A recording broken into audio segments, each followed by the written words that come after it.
So the Atlanta Pin Show is in about 2 days. It's April the 4th through the 7th. And as my full of experience, two-time pin show attendee, I am going to give my do's and don'ts for a beginner. Before we get started, I would just like to thank someone that I didn't get a chance to thank on my last video. And this person has just been tremendously supportive. He puts up with all of my questions. He puts up with my ink admiration. So to Zylan Kozan, I just want to say thank you very, very much for just pushing me down the fountain pen rabbit hole. And I am looking so forward to just walking around the pen show and absorbing all of your expertise this weekend.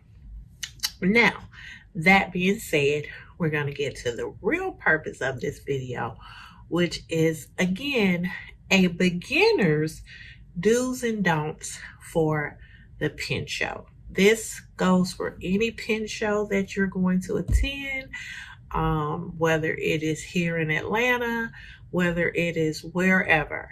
These are some things to just kind of remember and keep in mind as you are visiting the showroom floor. So number one, or let's not get into numbering things because I talk a lot, so it may not work out that way. But one thing that I think people should keep in mind for new pen shows, or if this is your first time, or even if you've been before and you know all the rules, etiquette and manners go a long way in this world.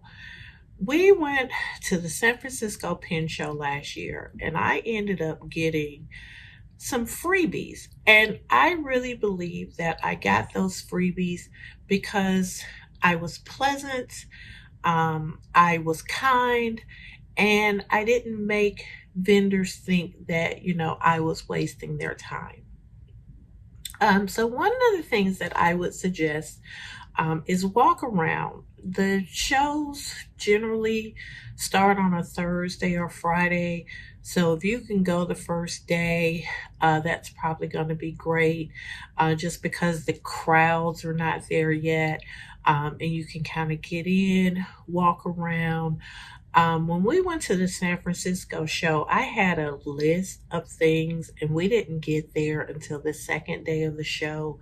And some of the things that I wanted or had on my wish list were already sold out. So I would strongly encourage that if you can go like the first day that the show is either open to the public or open to weekend pass holders, that you do so.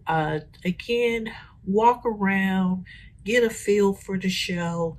There are so many pens. I mean, there are tables where there are just like hundreds of pens.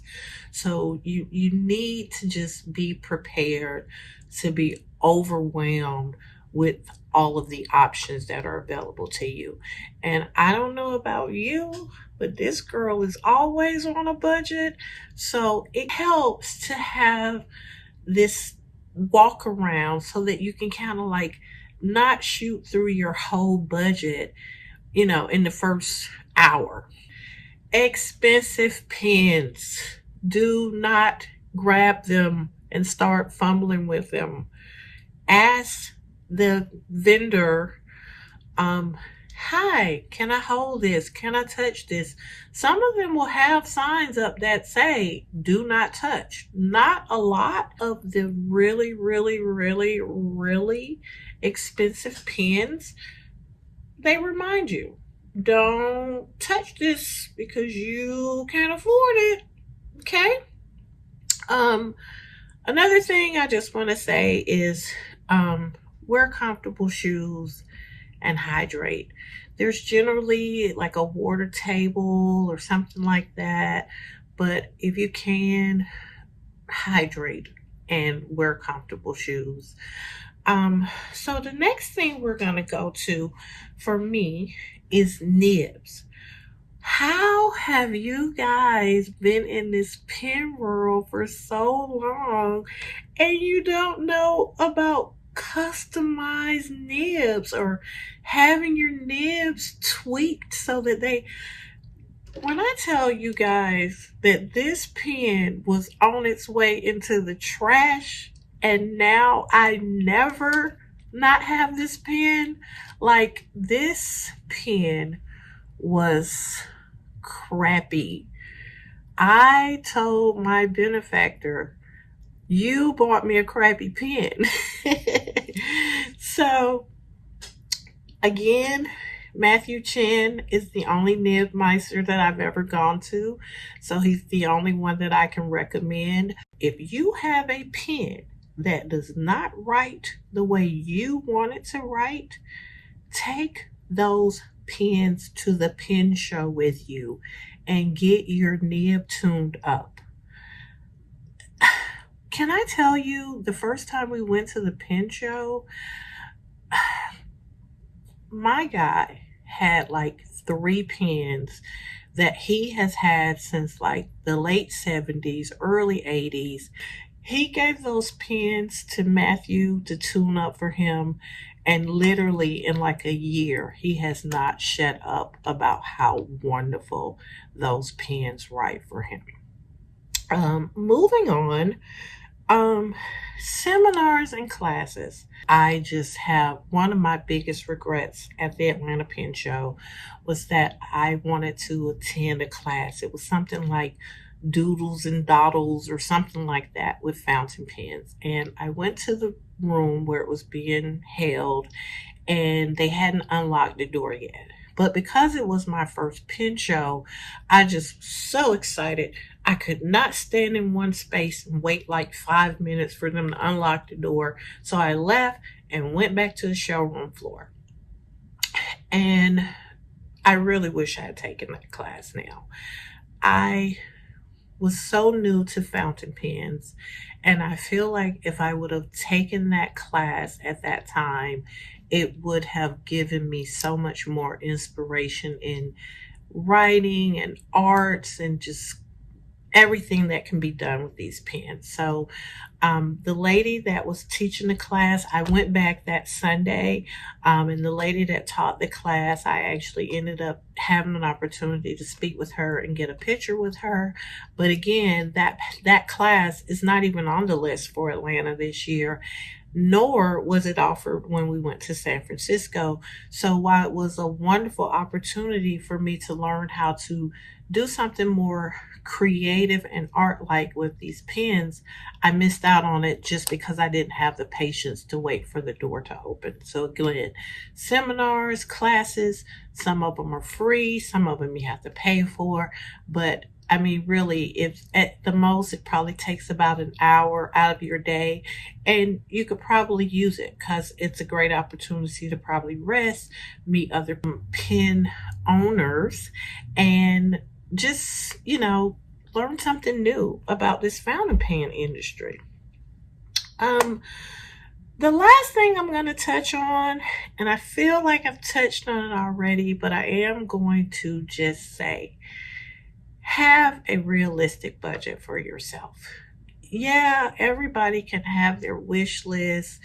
If you see my wish list, you'd be like, no, this girl knows she can't afford these 9 Leonardos. But that's the great thing about a pen show. I may not be able to afford them, but I will get a chance to write with them. I will get a chance to feel them. I will get a chance to see how they feel in my hands, etc., etc., etc. So have a realistic budget for yourself, but take your wish list. It's always fun.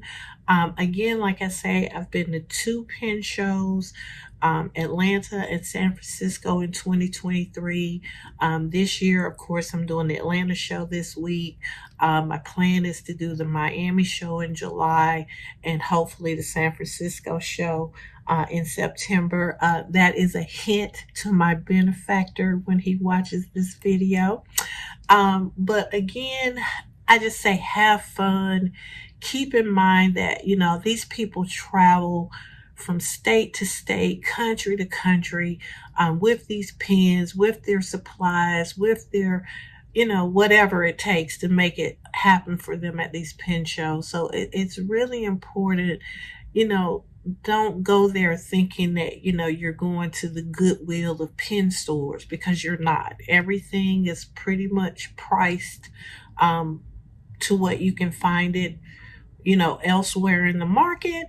I'm not saying that people won't negotiate with you, but what I am saying is that it's kind of inappropriate to try to haggle the price down when you keep in mind just how much people have invested in their time traveling, either with their family or away from their families, and attending these pen shows numerous times a year. So again, I just say have fun, set yourself a budget, prepare to just be surrounded by other pen lovers, ink lovers, stationery lovers. But again, I'm Dee Dee with Pots and Pens.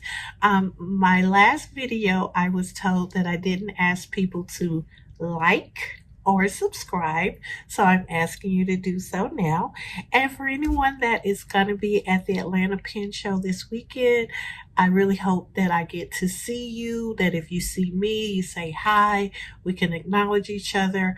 And really and truly, I just want to again thank the entire pen and ink community for just being so welcoming to newbies. And again, Zeitlin Kozan, I would not be anywhere near this rabbit hole without you.